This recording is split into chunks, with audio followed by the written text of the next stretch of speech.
या देवी सर्वभूतेषु लक्ष्मीरूपेण संस्थिता नमस्तस्यै नमस्तस्यै नमस्तस्यै नमो नमः। श्री रामाय नमः। शरद पूर्णिमा बहुत ही जल्दी आने वाली है। शरद पूर्णिमा के दिन किया गया उपाय तंत्र मंत्र साधना सिद्धि कभी भी विफल नहीं होते हैं। शरद पूर्णिमा के दिन उपाय कर अपने जीवन में परिवर्तन ला सकते हैं।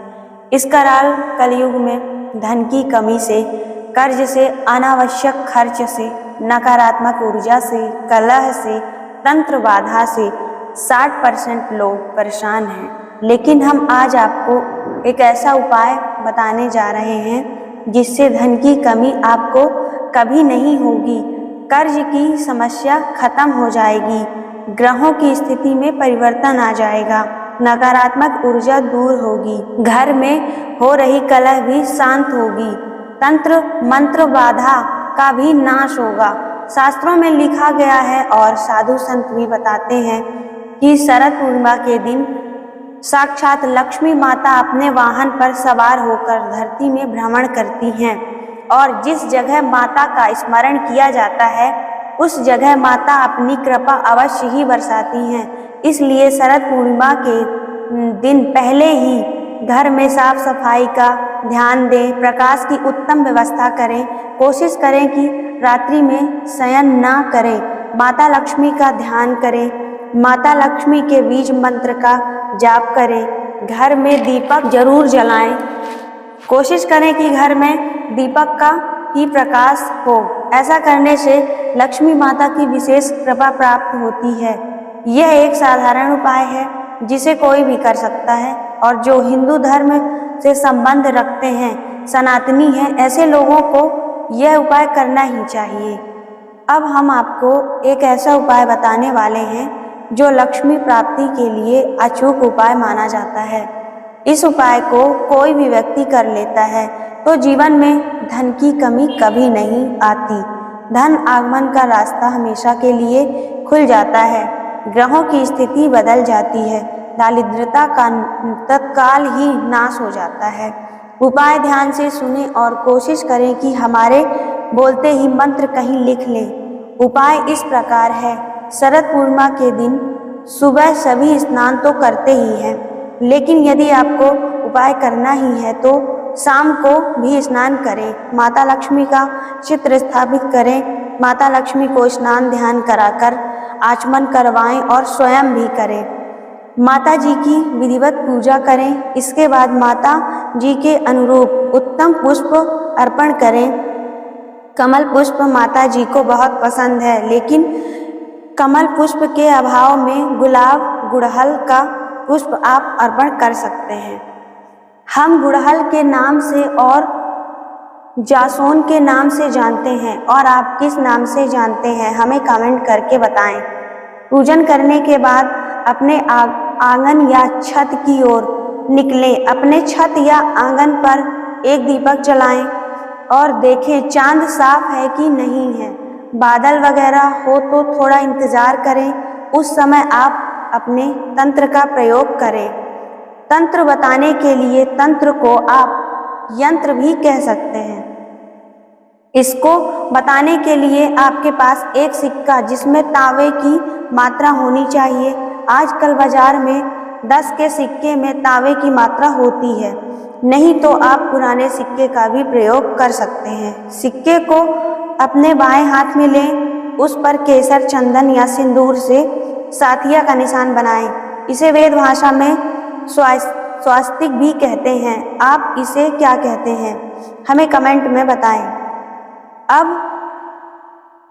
आपने सिक्के में इसे बना लिया होगा।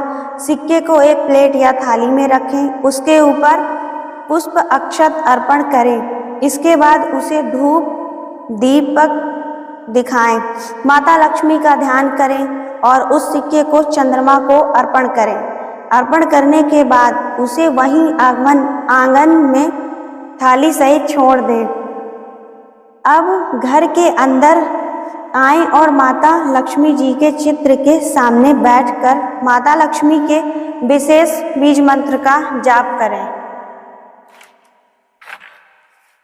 मंत्र इस प्रकार है। ओम श्रीं ह्रीं श्रीं कमले कमलालये प्रसीद प्रसीद श्रीं ह्रीं श्रीं ओम महालक्ष्म्यै नमः।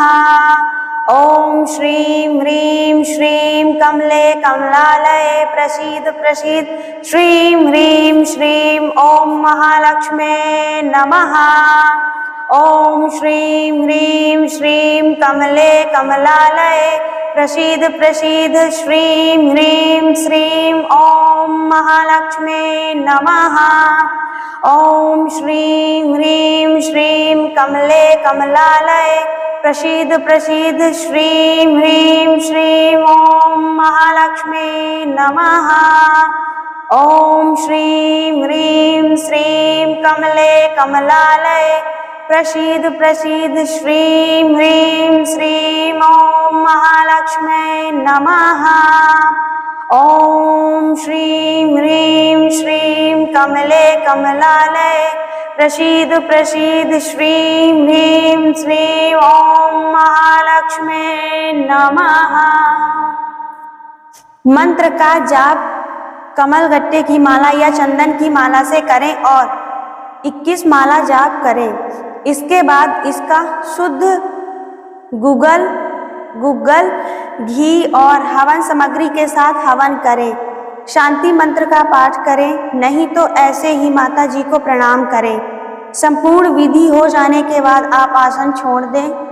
लेकिन इस बार की शरद पूर्णिमा में ग्रहण काल भी है, तो यह पूजा आप या तो सूतक के पहले कर लें या फिर करें ही ना। सिर्फ आसन लगाएं, दीपक जलाएं और खाली जाप ही करें। ग्रहण काल में माता जी को स्पर्श भी ना करें।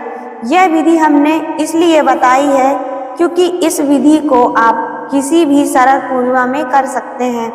इस बार की शरद पूर्णिमा में ग्रहण काल है, इसलिए हमें बिना स्पर्श किए बिना ही सारी पूजा करनी है। यह सारी पूजन कोई पात्र रखकर माता जी का ध्यान करते हुए यह पूजा कर सकते हैं, पात्र में ही, जिसमें कोई दोष नहीं माना जाएगा। अब आपकी सारी पूजा संपन्न हुई। सुबह का इंतजार करें।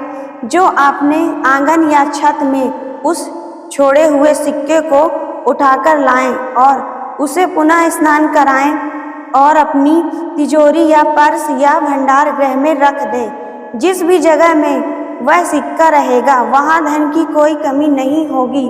धन आगमन के रास्ते हमेशा खुले रहेंगे और धन आगमन होता रहेगा। संयोग ऐसा बनेगा कि धन की कोई कमी नहीं होगी। यह उपाय सुखदायी तंत्र साधना से लिया गया है और इस उपाय में कुछ सुधार भी किया गया है। जो भी व्यक्ति इस उपाय को करेगा उसको सफलता अवश्य ही मिलेगी। इसलिए समय ना गंवाते हुए उपाय की तैयारी करें। यदि कोई बात समझ में ना आई हो तो आप हमें कॉल कर सकते हैं। नंबर है 08069578029। फ़ोन नंबर सेम ही लगाएंगे तो ही लगेगा, 0 को नहीं हटाना है। बात करने का समय 11 AM से 12 AM है। उम्मीद करते हैं आप हमारी बातें समझ ही गए होंगे। यदि आपको हमारी बातें सही लगी हो तो हमारे चैनल को लाइक करें, सब्सक्राइब करें, ताकि हम आपको ऐसे ही वीडियो देते रहें। जय श्री राम, जय माता दी।